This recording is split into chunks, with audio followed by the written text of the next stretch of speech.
Sam Adarajo with the video lecture for introduction to logic. Logic, as you might know, is the study of arguments or the science of evaluating arguments. Logic የፍልስፍና አንዱ መሰረታዊ አካል ነው የሚያጠናው ስለ argument በትራዲሽናል ሴንስ በግለሰቦች ወይም ደግሞ በፓርቲዎች መካከል የሚካሄድ ክርክር ማለት አይደለም ሎጂክ ላይ the meaning of argument is just a kind of well-framed idea that is constructed by premise and conclusion. So the main purpose of forming a good argument is to convince people about our position very easily, because logic is a study of reasoning, and our ideas must be accompanied through reason. ስለዚህ ሎጂክ ዋና ዓላማው ሎጂክ ቃሉ ራሱ logos ከሚል የግሪክ ቃል the origin of the word, the etymology of the word ወይም የቃሉ መሰረት የሎጂክ logos የሚል ነው logos has different meanings, like for instance reason, discourse, rule, and so forth. So from this logos is the etymology of the term reason. Therefore, it is a study of reasoning, the study of arguments, and we have said arguments are well-framed ideas that are constructed so as to form about whatever position we have, and so as to just evaluate the argument of others, whether their argument is good or bad. ስለዚህ የአርጊመንት ዋና ጠቀሜታው ምንድነው ወይም ደግሞ የሎጂክ ዋና ጠቀሜታው አርጊመንት ብለን የምናስባቸው ነገሮች በትክክል ስለኛ አቋም ወይም ደግሞ የሰዎቹን አቋም በትክክል እንድንመረምር የሚያደርገን በደንብ ኦርጋናይዝ የተደረገ ሐሳብ ነው ማለት ነው so argument but I have chosen from the themes of logic one chapter which is so critical for students, which is considered to be fallacy. ሎጂክ ውስጥ ካሉ ሎጂክ as a discipline ወይም ደግሞ ሎጂክ እንደ አንድ ሳብጀክት ከሚያካትታቸው መሰረታዊ ዓላማዎች ውስጥ አንደኛው ፋላሲን በደንብ አድርጎ ማስረዳት ነው ፋላሲ ማለት ቀደም ብዬ እንደተናገርኩት የአንድ አርጊመንት ወይም ደግሞ የአንድ ፓሴጅ አርጊመንቴቲቭ የምንለው ፓሴጅ እሱ ውስጥ ያለ ዲፌክት ነው ስለዚህ ይሄ ዲፌክት የሚፈጠረው ወይም ደግሞ ይሄ ችግር የሚፈጠረው በሁለት መንገድ ነው የመጀመሪያው ፋላሲ የሚፈጠረው intentionally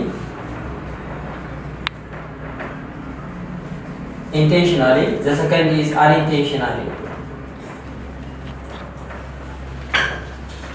so fallacy occurs intentionally when arguers have a certain motive to mislead people or to just deceive people by forming wrong arguments or bad arguments that appears just good arguments when in fact they are bad. So it occurs when people or arguers have the motive to deceive people. ይሄ ፋላሲ ወይም ደግሞ ሎጂካል ዲፌክት ብለን ያሰብነው ቲም የሚፈጠረው በሁለት መንገድ ነው የመጀመሪያው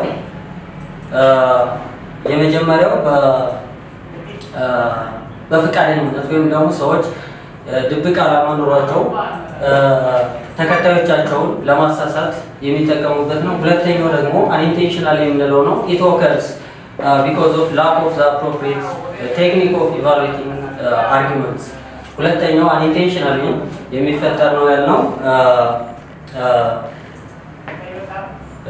ሰዎቹ በትክክል የሎጂክን ወይም ደግሞ የሪዝኒንግ ስኪል ሳይኖራቸው ሲቀር ከእውቀት ማነስ ወይም ደግሞ ከሎጂክ ቴክኒክ ማነስ የሚፈጠር ነው ማለት ነው so from this the main concept of logic is informal fallacies. Under informal fallacies, these are the shortest themes that we will just discuss for today. The first theme is fallacy of relevance. So, fallacy of relevance is a set of arguments that composes 8 kinds of fallacies that can share common attributes. ስለዚህ ኢንፎርማል ፋላሲ ከሚያካትታቸው ነጥቦች ውስጥ የመጀመሪያው ፋላሲስ ኦፍ ሪሌቫንስ የምንለው ነው። ምክንያቱም ፋላሲ ኦፍ ሪሌቫንስ አለ፣ ፋላሲ ኦፍ ዊክ ኢንዳክሽን የሚባል አለ፣ ፋላሲ ኦፍ ፕሪዘምፕሽን፣ ፋላሲ ኦፍ ላንጉዌጅ የሚባል አለ። ስለዚህ ከዚህ ውስጥ የመጀመሪያው ፖይንት ፋላሲ ኦፍ ሪሌቫንስ ነው። በውስጣቸው እያንዳንዱ ቲም የራሱ የሆነ የፋላሲ አይነቶች ወይም ደግሞ ዲፌክቲቭ የሆነ አርጊውመንት አይነቶችን አካተዋል ማለት ነው። ሶ what we are going to see is the first fallacy of relevance, which is appeal to force. To force, the other name of it is appeal to the stick. The name of it is just so funny. The stick indicates something. When this fallacy occurs, when the arguer just wants to want the people or the audiences to accept his conclusion, he may try to employ or she may try to employ force or sticks than reason is. Instead of reason, the arguer tries to pose a stick. ስለዚህ appeal to force የምንለው ከቃሉ እንደምንረዳው ወይም appeal to the sticks የምንለው ሐሳባችን በትክክለኛ መንገድ በተሰራ አርጊውመንት ሳይሆን ይሄን ሐሳብ ተቀበል፣ ሐሳቤን ተቀበለኝ፣ ይሄን ሐሳብ ካልተቀበልክ ግን something bad will follow you ወይም ደግሞ ስቲክ ይከተላል። it might be physical trait or it might be psychological trait. So in any way, in appeal to force plays, there is a power play. Force plays a role than just reason is. When we come to the second, it is appeal to pity. Pity, this kind of fallacy occurs when the arguer tries to let people or students or any individuals accept his or her argument or conclusion, especially by evoking feeling or by alluding a certain kind of pity or by trying to break the heart of individuals. ፒቲ እንደምናየው ከቃሉ ተነስተን መገመት እንደምንችለው ለምክንያት ሳይሆን ይሄን አርጊውመንት በሚያቀርቡ ሰዎች ላይ የሚፈጠረው በምክንያት ማሳመን ሳይሆን የሰዎችን ልብ እንዲራሩላቸው በማድረግ ወይም ደግሞ ይቅርታን በመጠየቅ ወይም ደግሞ ርህራሄን ሲክ በማድረግ አርጊውመንታቸውን ወይም ኮንክሉዥናቸውን እንዲቀበሏቸው የሚያደርጉበት መንገድ ነው ማለት ነው። Anyway, it's not just logical since there is no any light of reason here. Thus, this kind of fallacy has its own varieties, different varieties, but I will just try to shorten the concept. So, appeal to the people fallacy occurs when an individual arguer tries to persuade people. It might be a large mass of people, or it might be an individual person. So, the main concept here is appeal to the people as it indicates. It is about either directly or just indirectly just persuading people about the position of the arguer. So there is a direct approach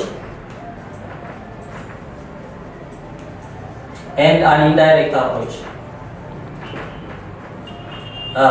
Appeal to the people የምንለው ለህዝብ ነው።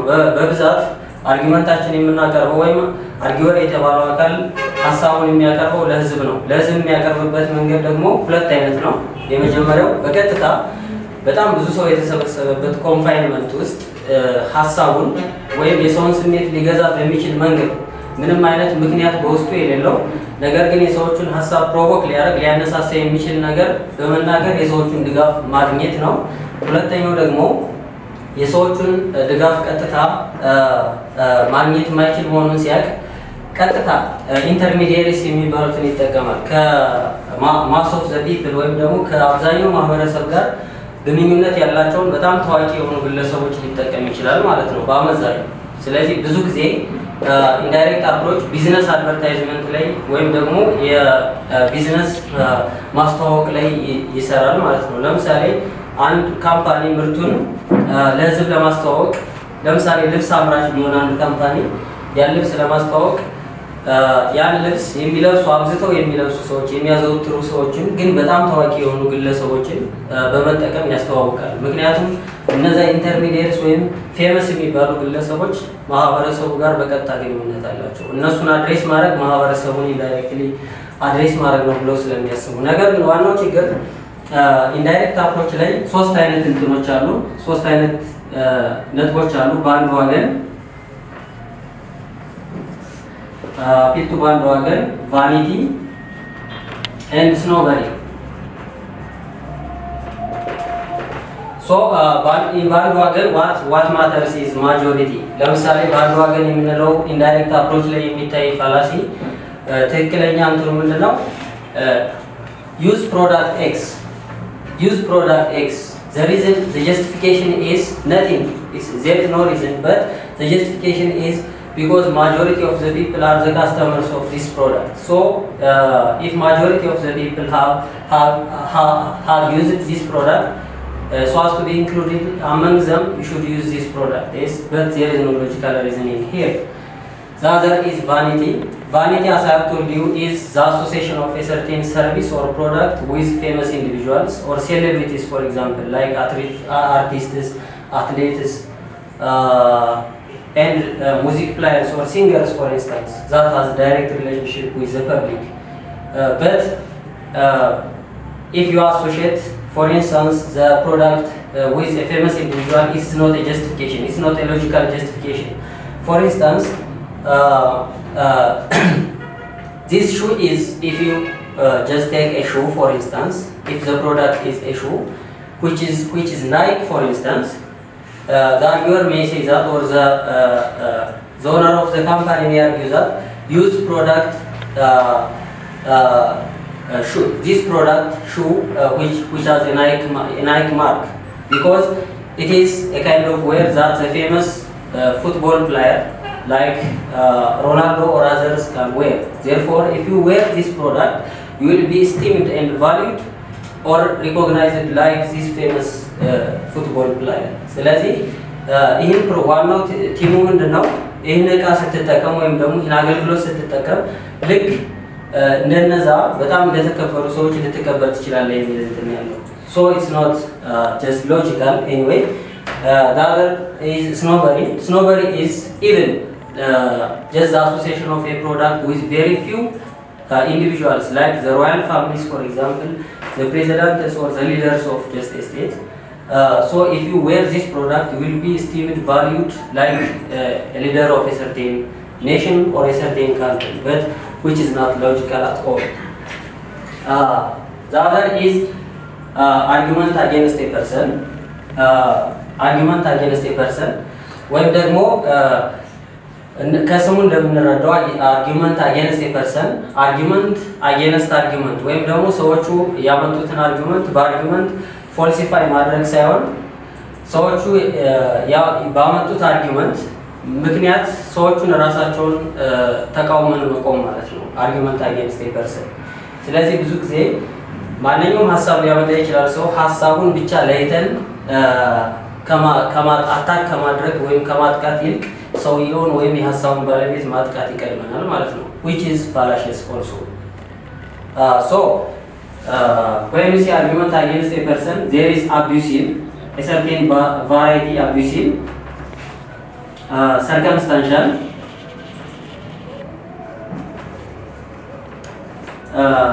and to cook, or what we call YouTube. So this fallacy occurs when these kinds of varieties are fulfilled. The first is abusive. Abusive ማለት ሰውን ወይም የሐሳቡን ባለቤት በቀጥታ አቢዩዝ ማድረግ ወይም መስደብም ሊሆን ይችላል, ዳይሬክት ኢንሰልት ሊሆን ይችላል. ስለዚህ ሐሳቡን ትተን ሰውየውን ማጥቃት fallacious ነው ወይም ደግሞ it is an error in argument. So ማንኛውንም ሐሳብ ሊያመጣ ይችላል ሰው ግን ያን ሐሳብ ያመጣ ሰው የተለያየ የጀርባ ታሪኩን በማጥናት ለምሳሌ ሪሊጂየስ ባክግራውንድ ሊኖረው ይችላል፣ ፖለቲካል ባክግራውንድ ሊኖረው ይችላል፣ ኢትኒክ ባክግራውንድ ሊኖረው ይችላል። ያን ሪፈር በማድረግ የሰውየውን ሐሳብ ቀጥታ ውድቅ ማድረግን ይመለከታል። ሌላኛው ሁለተኛው ቫራይቲ ሰርከምስታንሻል የሚባለው ሰርከምስታንሻል ዳይሬክት ኢንሰልት አይደለም ወይም ደግሞ ኢትስ ናት ዳይሬክት ኢንሰልት በት by outlining or figuring out the main circumstance that may just try to affect the arguer. For instance, it might be power, which is power or position. Circumstance ማለት የሰውየውን ሐሳብ ላለመቀበል የተለያየ ነገር መምዘዝ ማለት ነው። ከቀጥተኛ ስድብ ትንሽ ቀለል ያለ ነው ይሄኛው። ቀጥታ የሰውየውን ሰርከምስታንስ ለምሳሌ አንድ ፖዚሽን ያለው ሰው ወይም ደግሞ አንድ ዩኒቨርሲቲ ፕሬዚዳንት ደሃ ተማሪዎችን ወይም ደግሞ ወላጅ ድጋፍ የሚያደርግላቸውን ተማሪዎች ለመርዳት የሆነ ሐሳብ ፕሮፖዝ ሊያደርግ ይችላል። ነገር ግን አንድ ሰው ተነስቶ ይሄን ሐሳብ ላለመቀበል ይሄ እኮ ሰውየው ስልጣኑን ተጠቅሞ ከህዝብ ወይም ደግሞ ከተማሪዎች ወይም ከስታፎች ከሁሉም የዩኒቨርሲቲ ማህበረሰብ የተሰበሰበውን ገንዘብ ለራሱ ስልጣን ማዋል ሊያውል ይችላል። ማንም አይጠይቀውም because he has a position which is attacking, a form of attacking, and which is not logical at all. The other is U2 or Tukok. U2. This is I think a common fallacy that we have committed in most cases in our childhood. For instance, it is just a position of standing against your action of whatever kind by referring the previous action of the arguer. Yes, it is a form of argument to disregard the argument of the arguer by referring the previous action of the arguer. Yes, so finally we may argue that U2 has committed this problem just so far. So what's wrong if I commit the same thing now? That is. So U2 ምንለው ምንድነው? አንተም አንቺም ወይም አንተ ስትሰራው የነበረው ነገር ዛሬ እኔ ብሰራው እኔ አንተ ሮንግ ሳትሆን እኔ ለምን ትክክል አይደለም ይባላል። ምክንያቱም አንተ ስትሰራው የነበረው ስታረገው የነበረው ነው እያደረኩ ያለው። ስለዚህ for you it's not wrong but to me it's considered to be wrong ብለው argue ያደርጋሉ. Anyway it's not logical at all. The other is accident. Accident is one of the fallacy of relevant. It has no relationship with the common understanding or the English understanding or the dictionary understanding of just accident. ስለዚህ accident የሚለው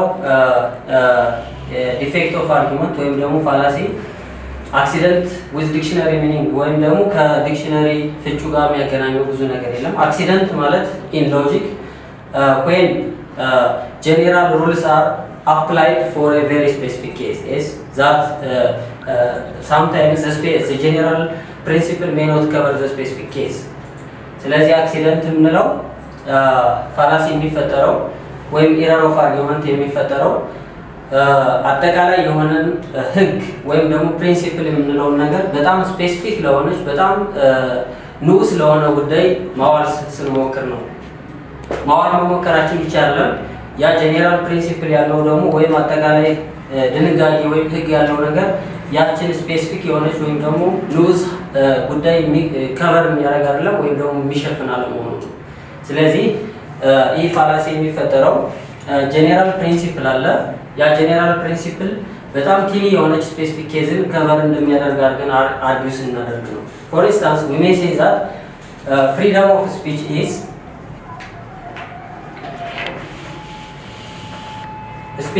a constitutional guaranteed right.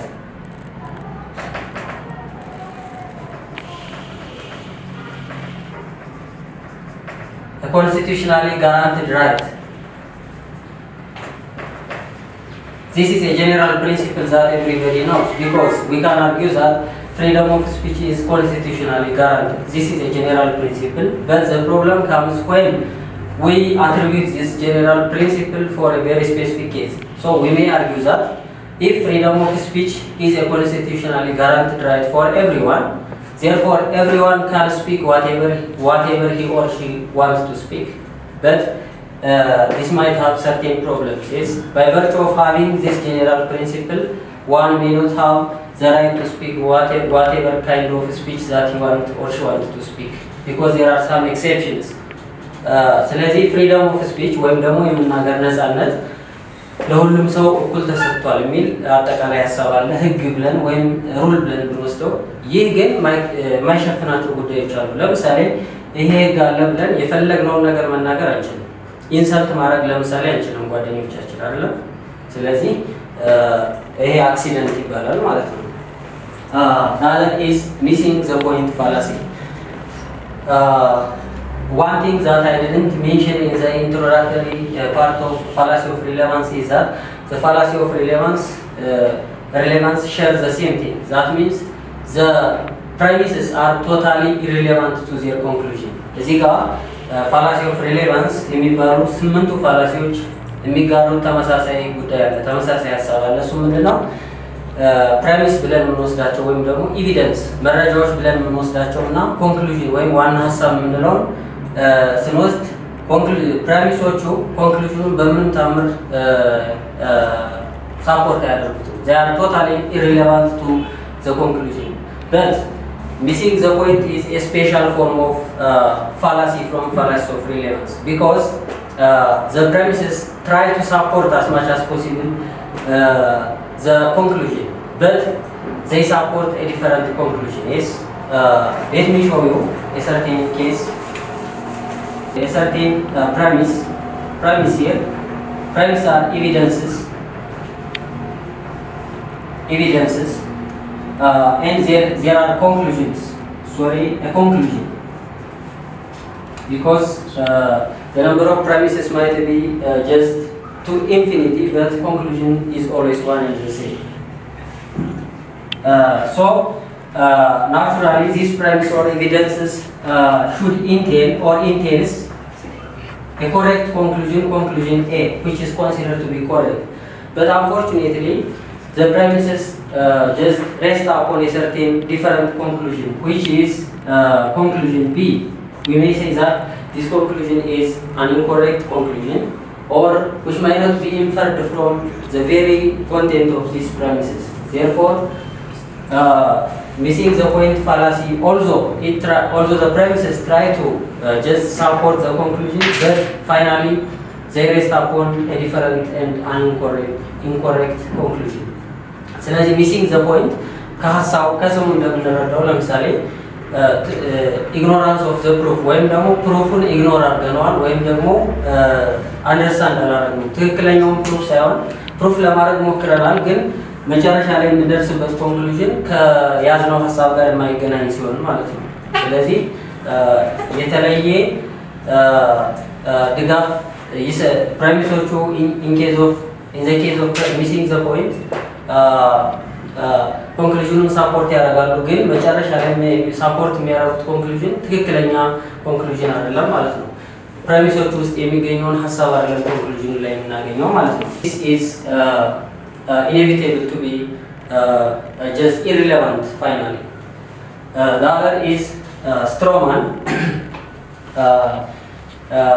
Strawman is one of the branch of even fallacy of relevance, which occurs when a certain arguer tries to distort the argument of others.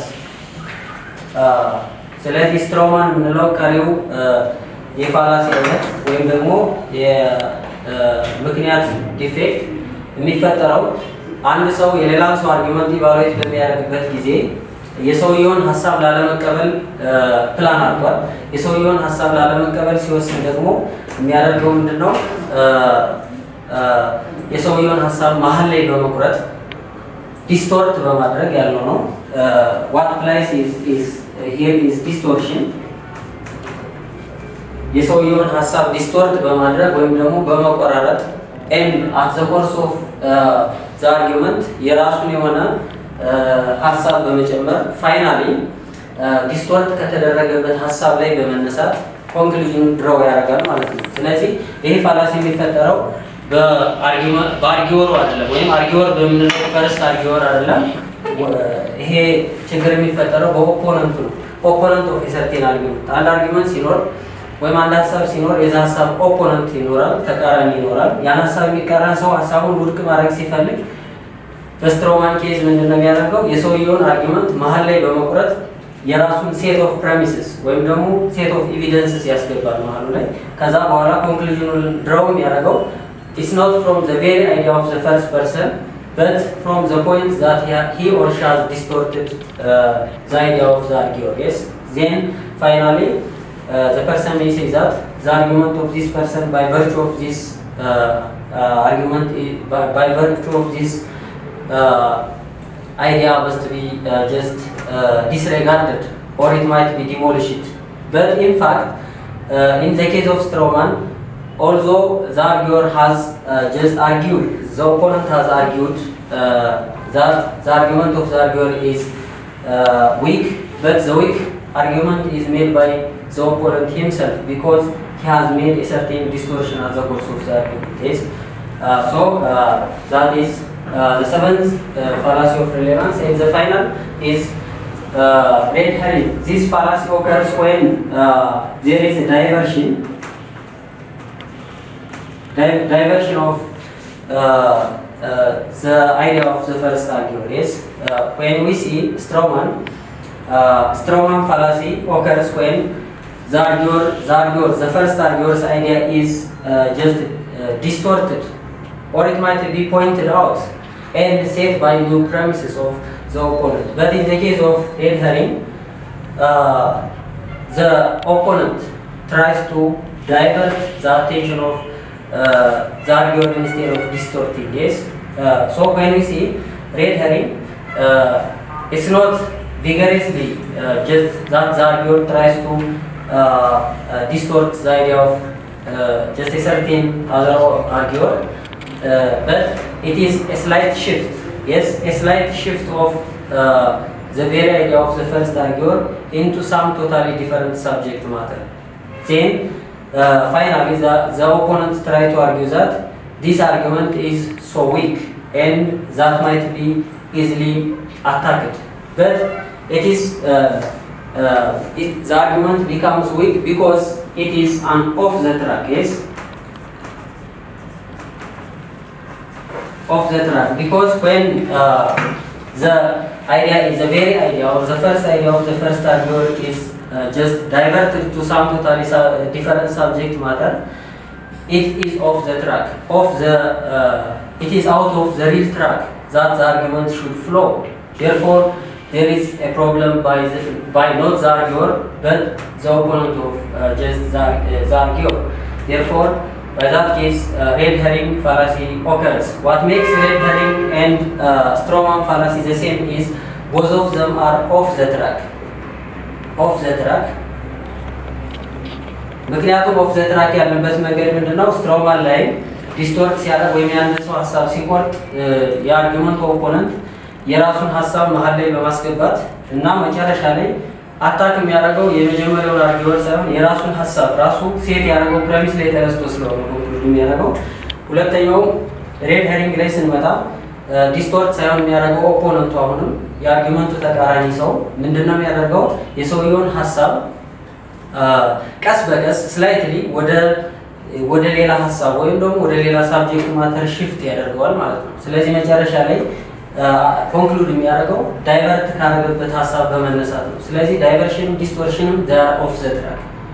And one other commenting is that they set new premise at the course of the argument, sets new premises.